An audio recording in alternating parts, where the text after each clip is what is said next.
Maranatha, Maranatha, Maranatha, vem Senhor. Muito bem, meus queridos irmãos, aqui quem fala é o seu irmão, seu amigo, Bispo Amaro. Quero convidar a você para ouvir mais uma mensagem que o Espírito Santo me deu. Eu tenho a certeza, a convicção, que a palavra de Deus pode mudar a história de qualquer pessoa, contanto que esta pessoa dê ouvido à voz do Senhor. Ouça mais uma mensagem que com certeza sua vida nunca mais será a mesma. Que Deus em Cristo vos abençoe e que no fim desta mensagem você possa dizer: Deus falou comigo. Maranatha,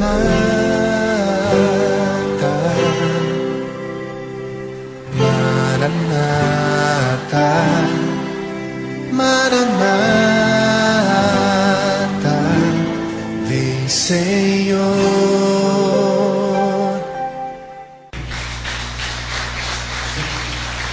Mateus capítulo 26, versículo a partir do 36, diz assim: Então chegou Jesus com eles a um lugar chamado Getsemane. Como era o nome do lugar? E disse aos seus discípulos: Assentai-vos aqui, enquanto eu vou além orar. E levando consigo Pedro e os dois filhos de Zebedeu, começou a entristecer-se e a angustiar-se muito. Então lhes disse: A minha alma está cheia de tristeza até a morte. Ficai aqui e velai comigo. E indo um pouco mais adiante, prostrou-se sobre o seu rosto, orando e dizendo: Meu Pai, se é possível, passe de mim este cálice, todavia não seja como eu quero, mas como tu queres. E voltando para os seus discípulos, achou-os adormecidos e disse a Pedro: Então nem uma hora pudeste velar comigo? Vigiai e orai, para que não entreis em tentação. Na verdade o espírito está pronto, mas a carne é fraca. E indo segunda vez, orou dizendo: Pai meu, se este cálice não pode passar de mim sem que eu o beba, ou sem eu o beber, faça-se a tua vontade. E voltando, achou-os outra vez adormecidos, porque os seus olhos estavam pesados. E deixando-os de novo, foi orar pela terceira vez, dizendo as mesmas palavras. Então chegou junto aos seus discípulos e disse-lhes: Dormi agora e repousai. Eis que é chegada a hora, e o Filho do Homem será entregue nas mãos dos pecadores. Levantai-vos, partamos, eis que é chegado o que me trai. Que o Senhor aplique sua palavra em nossos corações. Queridos, nós estamos aqui diante de um texto que vai nos encaminhar lá para a cruz. Amanhã estaremos num outro texto que vai falar sobre algo que está mais próximo da cruz. Terça-feira, assim, outro texto que vai mais além, até nós chegarmos na cruz. Jesus havia celebrado a Santa Ceia, cantado um hino e se dirigido ao Monte das Oliveiras, o lugar que ele costumeiramente ia. E quando ele chega no Monte das Oliveiras com os seus discípulos, 11 estavam com ele, mas Judas já tinha se distanciado para procurar meios para traí-lo. Jesus com os 11 escolhe 3, Pedro, Tiago e João, e deixa 8 na entrada do jardim do Getsemane. Estava aqui um monte chamado Monte das Oliveiras, que significa muito para o cristianismo e para o povo de Israel.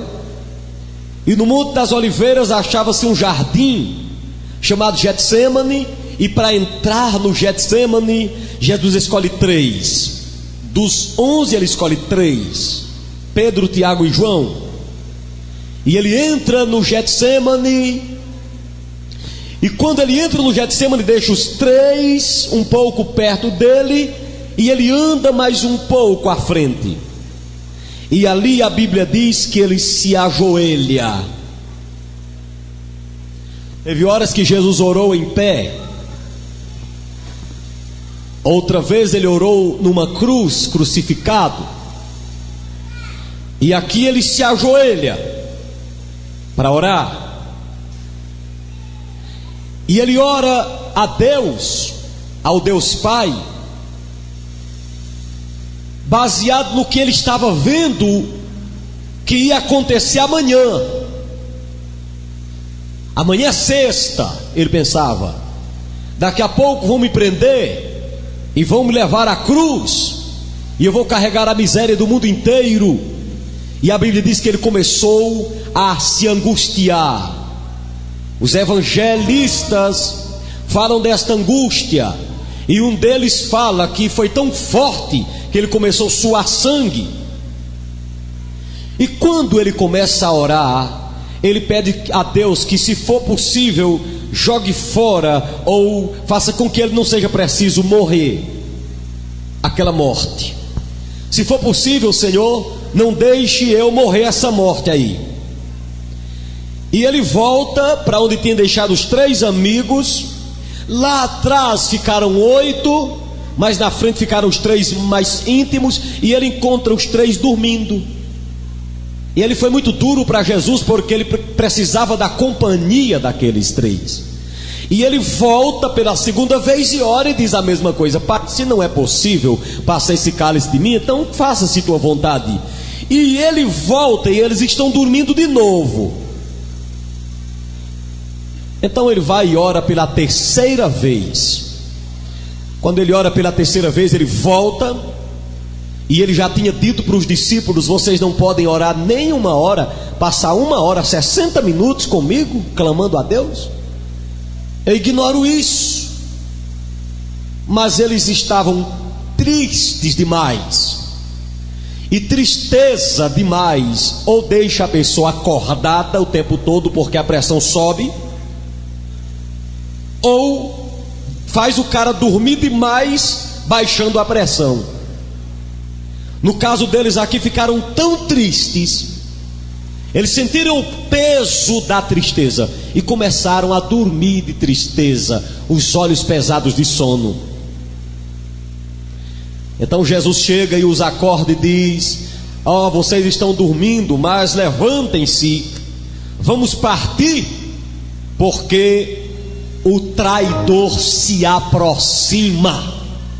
E eles se levantaram e foram receber o traidor, que é uma outra coisa que eu tratarei amanhã sobre o traidor.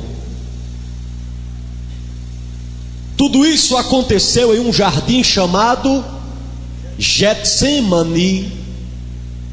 Ali Jesus foi espremido, antes mesmo da cruz, ele já estava sendo espremido. E o mais interessante, até uma das coisas mais interessantes, é que Getsemane significa prensa de azeite. E no lugar que se chama prensa de azeite, Getsemane, ele começou a ser imprensado. Você quer entender isso direitinho? Você quer entender isso direitinho? O que significa, o que Jesus estava passando no Getsemane? Lembre do passado, daquele dia que você teve um acidente de moto ou de carro. Quem já teve um acidente de moto ou de carro aqui? Levante a mão. De moto ou de carro? Foi horrível, não foi? Digamos que foi numa quinta-feira, pela manhã.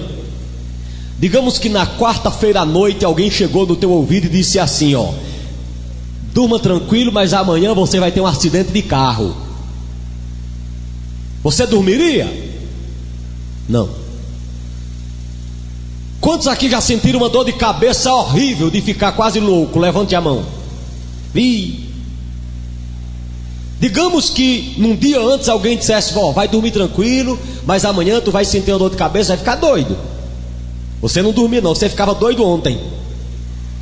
Foi assim que aconteceu com Cristo. Quando ele se ajoelhou aqui para orar, o Espírito de Deus chegou e disse: olha, amanhã vão te matar, vão furar a tua cabeça, vão espetar teu peito com uma lança, vão ter 35 espinhos na tua cabeça, enfincados no teu cérebro. Amanhã vão enfincar um prego de cerca de 40 centímetros nos teus dois pés. Vai pegar um, outro vai romper a cruz e lá na frente vão fazer uma volta lá atrás para você não tirar os pés. E ele vendo tudo aquilo hoje, a Bíblia diz que foi terrível e ele não pôde contar com a presença dos seus. Mas foi ali que Jesus conquistou a nossa vitória. Em toda a história da humanidade existem 3 jardins mais importantes. A história da humanidade começa num jardim chamado Éden, isso de Gênesis 1 até 3. Ali no jardim do Éden, o primeiro Adão desobedeceu, se rebelou contra Deus. Do capítulo 20 de Apocalipse em diante, existe o jardim celeste, onde a Bíblia diz que as ruas, aliás, que os rios, o rio da água da vida corre no meio dele, e onde nós viveremos, por onde esse jardim passa, ele passa levando saúde, cura e vitória. Esse jardim do Apocalipse é o jardim céu.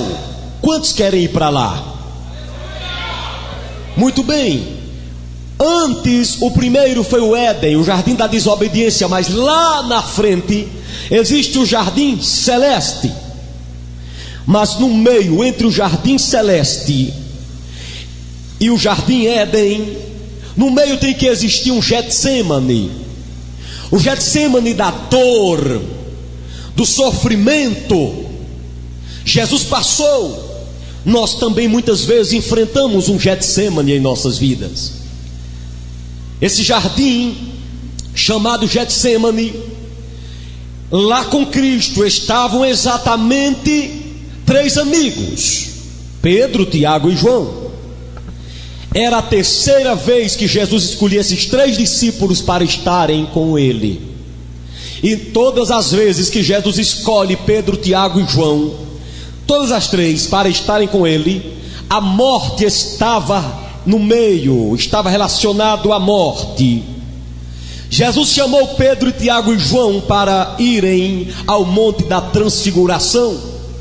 E no Monte da Transfiguração apareceram Moisés e Elias, 2 santos mortos. De uma certa forma, Moisés morto, Elias não, mas Moisés sim foi morto. A Bíblia diz que Deus o sepultou. Elias foi arrebatado ao céu, mas Moisés foi sepultado por Deus. E ali na transfiguração, esses 3 discípulos puderam ver que Deus tem o poder sobre a morte. Depois Jesus os leva. Marcos escolhe um texto, Marcos capítulo 5 registra que Jesus chegou na casa de Jairo, e ressuscita sua filha. E aqui Jesus está perto da morte. Então, tanto na casa de Jairo, como na transfiguração, como no Getsêmani, a morte estava relacionada com o momento em que Pedro, Tiago e João estavam com Cristo. Quem sabe Jesus queria passar uma mensagem para Pedro, Tiago e João, entre tantas, ele queria passar: eu sou a vida. onde eu chego, a morte não tem vez. Então, esses eram 3 amigos e foram lá com Cristo. O primeiro Adão se rebelou em um jardim. Paulo chama Jesus de o segundo Adão, que num segundo jardim ele não se rebela, ele se humilha. Quando ele diz faça-se a tua vontade, ele estava se humilhando. Adão se rebela, mas o segundo Adão, Cristo, se humilha. Devo te dizer que, baseado na palavra do Senhor, João capítulo 18, do 1 em diante, 1 e 2, o Éden, aliás, o jardim do Getsemane, era conhecido pelo traidor de Jesus. O lugar que Jesus ia conquistar nossa vitória era um lugar conhecido pelo traidor. Judas sabia onde era. Você pensa que o inimigo não conhece onde tu vais? Você pensa que o teu inimigo não sabe por onde você anda? Você pensa que teu inimigo não sabe quanto tu ganhas? Você pensa que o inimigo não tem informações da tua vida? Ele sabe de quase tudo. Ele sabia que podia encontrar Jesus no Getsemane. O inimigo sabe quase tudo a teu respeito. Jesus, na agonia do Getsemane, ele diz: Pai, se possível, passe essa cálice de mim, essa morte, sem que eu beba. Será que Jesus estava com medo da morte? Sim e não. É a mesma coisa de quando Deus disse a Adão: do suor do teu rosto tu comerás o teu pão. Deus amaldiçoou o trabalho? Não. O trabalho é maldito? Não, porque Adão já trabalhava antes. Mas trabalhar fora do jardim é um problema. Jesus não estava com medo da morte, mas estava com medo daquele tipo de morte. Ele estava com medo daquele tipo de morte em que Deus pegou a maldição de pastor Gilberto, do diácono Antônio Clarindo, do obreiro Antônio Anastácio, do diácono de todos esses aqui. Pegou a maldição do presbítero Edgar, que só Deus sabe quem era ele na vida, e pegou nossa maldição. E como diz a palavra de Deus, Cristo nos resgatou da maldição da lei, fazendo-se maldição por nós, porque está escrito: maldito aquele que for pendurado no madeiro, Gálatas 3,13. Quando Cristo foi pregado na cruz, ele pegou nossa maldição toda. Então Cristo não estava com medo da morte, ele estava com medo daquele tipo de morte. Ele não estava com medo e nem sendo covarde, querendo desobedecer a Deus. Não, a carne dele estava temendo um tipo de morte em que ele morre em lugar de um pecador maldito condenado ao inferno. Então, quando Cristo ficou receoso pela morte, foi por aquele tipo de morte, a morte que paga a maldição do macumbeiro, a morte que cobre o pecado do feiticeiro, a morte que cobre o pecado do adúltero, a morte que cobre o pecado do jogador do baralho, a morte que cobre o pecado do mentiroso. Ele estava receoso desse tipo de morte, por isso ele disse: Pai, tem outro jeito? E o pai disse: não tem.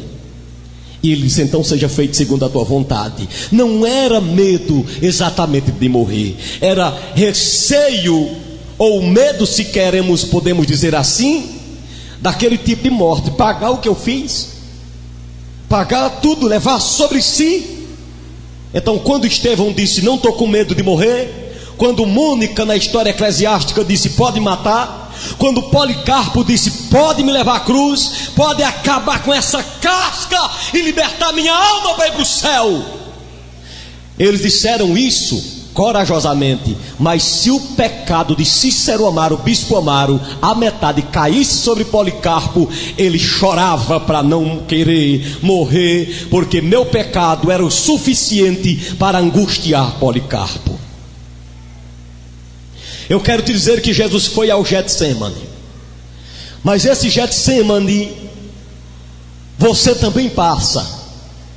Existem horas na vida que, como Jesus, você também vai a um Getsemane. Acredita, obreiro Jacilmo, que ontem eu fui ali a um Getsemane? Parece que Jesus tinha que me deixar angustiar ontem à noite, para que eu pudesse pregar esta palavra.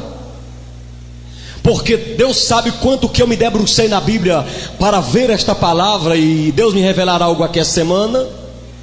E um escritor que comenta a Bíblia disse: eu não comento o livro de Jó em lugar nenhum antes de me consagrar, porque eu posso me preparar. Quando eu vou comentar o livro de Jó, eu tenho que passar por uma prova. Então, quando você vai pregar sobre o Getsemane, onde Jesus está angustiado, se prepare para se angustiar antes ou depois. E eu fui ali e eu disse: meu Deus, só porque eu vou pregar amanhã sobre o Getsemane. Aí Deus me fez ver o que eu tinha orado e Deus me tinha me revelado. Todo homem passa pelo Getsemane da vida. Na vida você atravessa um Getsemane. Talvez eu esteja falando para pessoas que estão atravessando, outras que atravessaram e outras que ainda irão atravessar. Mas o que é o Getsemane para nós? O Getsemane para nós é o mesmo que foi para Cristo. Segundo esse texto, o Getsemane é lugar de angústia e de aflição. Digam: lugar de angústia e aflição. O nosso texto diz aí, versículo 37: levando consigo a Pedro e os 2 filhos de Zebedeu, começou a entristecer-se e a angustiar-se muito. Versículo 38, então lhe diz: a minha alma está com muita tristeza até a morte. Você sabia que a pessoa morre de tristeza?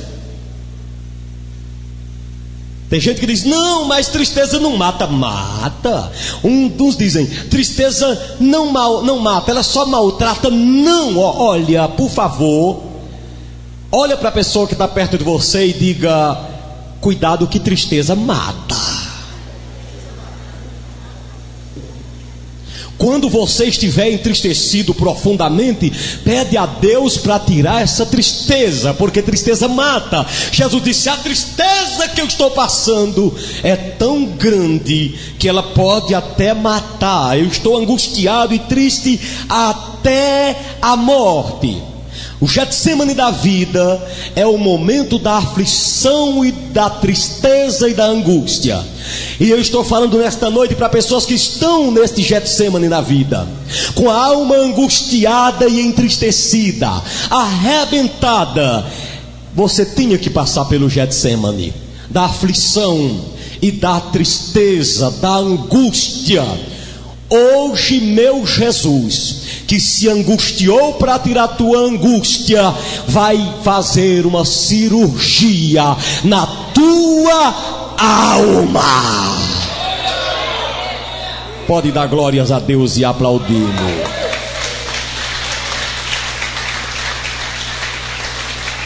Mas o Getsemane para nós, sendo a mesma coisa que foi para Cristo, não é apenas um momento de tristeza e de solidão, aliás, de tristeza e aflição, mas é também um momento de ficar sozinho, momento de solidão.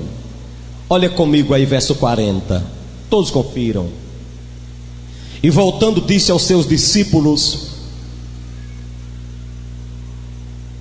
e voltando para os seus discípulos, achou-os adormecidos e disse a Pedro: então nenhuma hora pudeste velar ou vigiar comigo? Nenhuma hora você pode ficar comigo, me deixou sozinho? O Getsemane da vida, toda atenção é pouca, é para nós o que foi para Cristo. Cristo passou a vida todinha com uma multidão. As pessoas até os 30 anos procuravam Jesus. faz aí uma cama para mim, ele era carpinteiro, faça um guarda-roupas para mim, faça uma mala para mim. Então as pessoas procuravam Jesus para negócio. Com 30 anos ele se batiza e começa o Espírito Santo a fazer obra através dele. E as pessoas iam para comer, para serem curadas, para ouvir uma palavra, para desangustiar. Agora ele vai entrando em Jerusalém, no domingo chamado Domingo de Ramos, no domingo, e todas as pessoas ali dando glória a Deus, uma multidão ao lado. Mas daqui a pouco ele vai para o Getsêmani, Judas já fica, porque Judas ia traí-lo. Ele aqui vê que 8 deveriam ficar lá no Monte das Oliveiras e se ausenta um pouco com 3. A turma vai diminuindo. Estão entendendo? Diga estou. Está entendendo? Diga amém. Às vezes Deus permite que a turma de amigos, de pessoas que te acompanham, diminua, para você enfrentar um momento como Cristo no Getsêmani. Getsêmani é lugar de solidão. Tem horas que você diz: mas quantas pessoas eu preguei, quantas pessoas eu ajudei, e agora todos estão dormindo o sono da negligência, dormindo o sono do pecado, dormindo o sono da cegueira. Eu estou falando para pessoas nesta noite que olham para o passado e veem muita gente contigo, mas hoje você olha, até Pedro está dormindo. Deus permitiu que você enfrentasse esse momento praticamente sozinho. Getsêmani é lugar de solidão. Tu estás passando um momento de solidão, mas espera um pouco, porque quando Jesus ressuscitou, ele disse: eis que eu estou contigo até a consumação do tempo, até o fim dos séculos. Se eu estou falando para pessoas que estão se sentindo abandonadas, eu quero te dizer nesta noite: o meu Deus te levanta hoje para dizer: sabe por que meu filho sofreu solidão? Para que hoje você pudesse estar acompanhado com a presença do meu Espírito. Só quem está compreendendo, abre tua boca e glorifica aquele que vive e reina para sempre. Aplaude a Ele e glorifica-o. Getsêmani também é um lugar, já que é lugar de oração e de tristeza, em horários de momentos de tristeza e solidão, tem um remédio. Diz aqui que Jesus chegava e dizia: não pode vigiar não, Pedro. Posso não, Senhor, estou triste demais. O Senhor disse que vai morrer, vai deixar nós. Jesus chegava e voltava para onde estava, e ele ali orava. Ele ia de novo: Pedro, uma hora comigo, Pedro, eu preciso de tua companhia, Pedro, eu preciso, Pedro, eu preciso que você ore por mim. E Pedro: não consigo, Senhor, o sono é maior. Jesus ia lá e orava novamente. Quando você se vê sozinho, abandonado pelos teus melhores amigos, é o homem que é abandonado pela esposa, mesmo dentro de casa, é a mulher que é abandonada pelo esposo, pelos filhos, mesmo dentro de casa, o remédio, você vai ver aqui, é orar. Na hora que Jesus orou, o texto sagrado diz aqui que ele criou uma força. Ele chegou e disse: levanta, Pedro, e vamos encarar o traidor. Se você orar, você não vai fugir do traidor. Muitas vezes você vai ficar na mesma cidade, para ele ver que quem vai se enforcar é o traidor, e você será vitorioso. Quem está compreendendo, aplaude a Jesus de Nazaré. Quando ele ora, agora é interessante que ele não recebe essa força na primeira vez, nem na segunda. Ele precisou orar 3 vezes, e às vezes a gente só quer orar uma, ou não quer nem orar. Ele orou a primeira vez, a tristeza matando ele. Ricachei manaia. Ele orou a terceira vez, a segunda vez, e a tristeza matando ele. Ele: vou morrer, eu vou morrer, eu vou morrer, eu estou suando sangue, eu vou morrer, eu estou aflito. Pedro, Pedro, Pedro. Segunda vez nada. Quando Jesus olha a hora, a terceira vez, ele se levanta e diz: venha Satanás, venha Judas, venha com tudo. Levanta, Pedro, vamos encarar o traidor, porque eu já estou cheio da glória do Senhor. Ó da igreja, exalta Deus. Lá cachereando. E João capítulo 18 registra que depois dessa oração, João capítulo 18 registra do 1 em diante, que quando Jesus ora, ele cria coragem e levanta, acorda os discípulos e diz assim: vamos encarar o traidor. Ele agora não me amedronta mais não, nada me amedronta mais, vamos encará-lo. E ele se levantou com seus discípulos também, já se encorajando. E na hora que Jesus se levanta, vai em direção a uma turba que vem prendê-lo, e Judas vem na frente. Só que o povo que vinha não conhecia Jesus, e Judas tinha dito: é aquele que eu beijar. E Jesus já estava preparado, já tinha orado.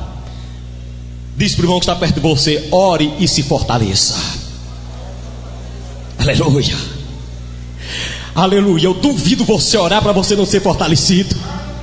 Eu duvido. Se não for fortalecido na primeira oração, é na segunda ou na terceira, mas você é. Se você está fraco nesta noite, clame. Quando terminar, entra nessa tenda, nem que você pegue uma fila, mas clama a Deus que esse negócio sai, a fortaleza do Senhor vem. Jesus se levanta, pega na mão dos discípulos e diz: vamos enfrentar o traidor. Quem quer emprestar sua boca para Jesus agora nesta noite, diga amém.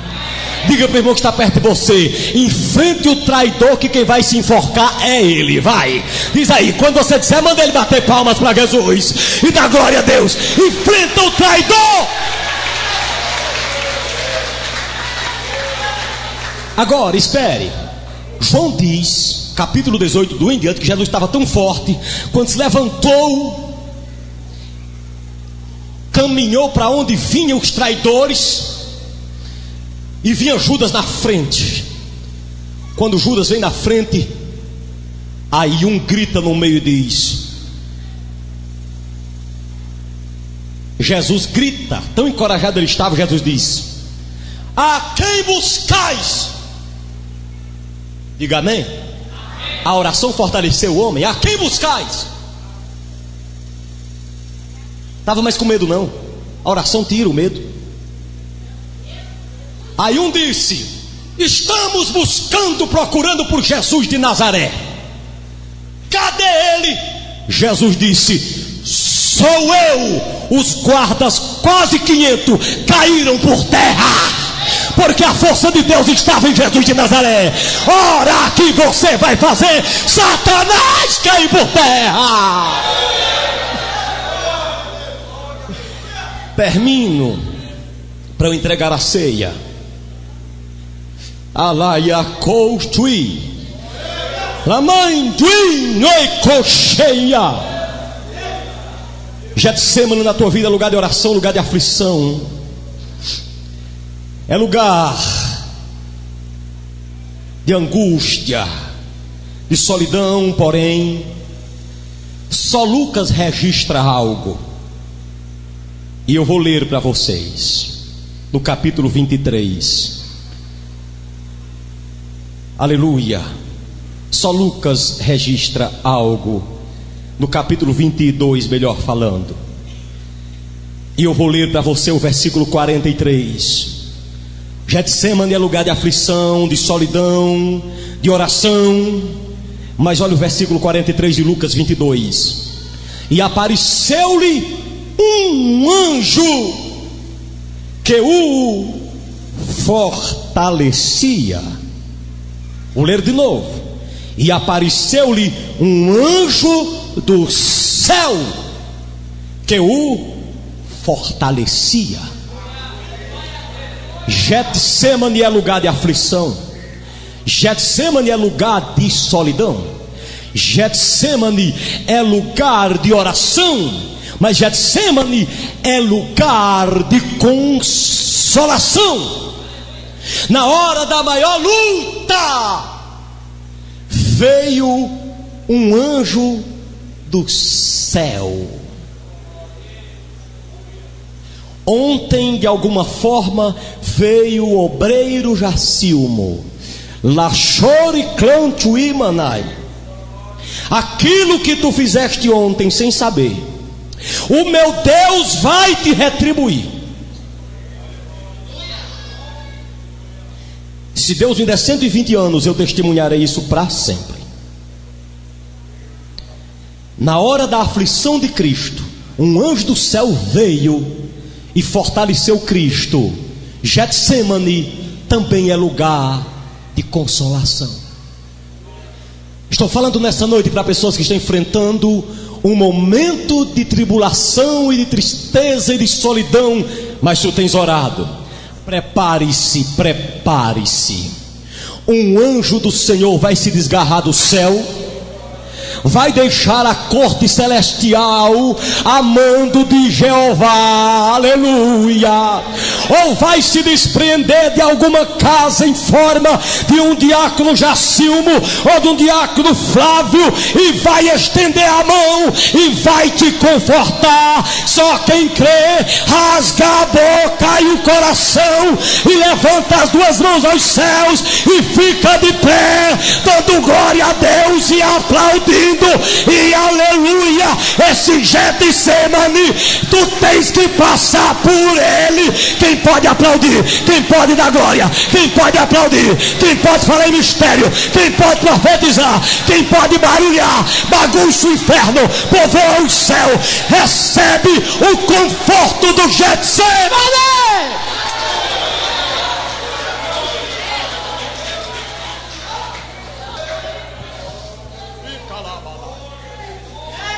Que a graça do nosso Senhor Jesus Cristo e o amor de Deus nosso Pai e a comunhão do Espírito Santo esteja com todos para sempre. E todos digam, amém.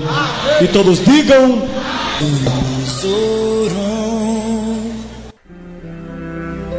Maranata,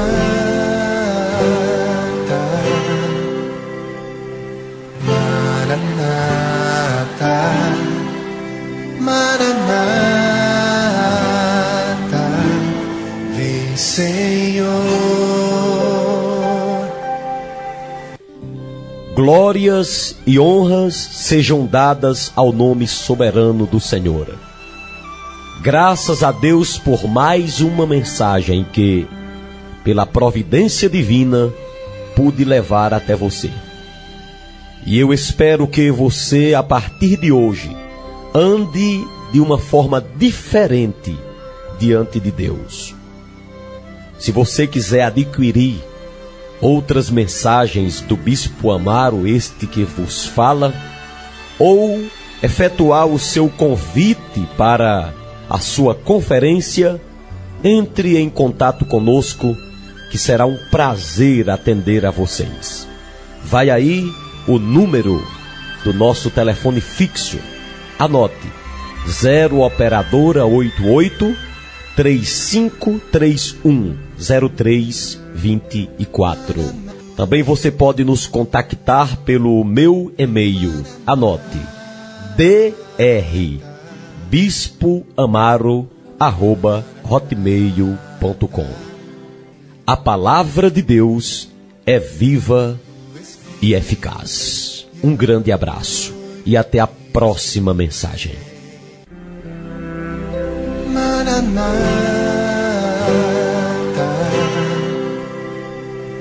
Maranata.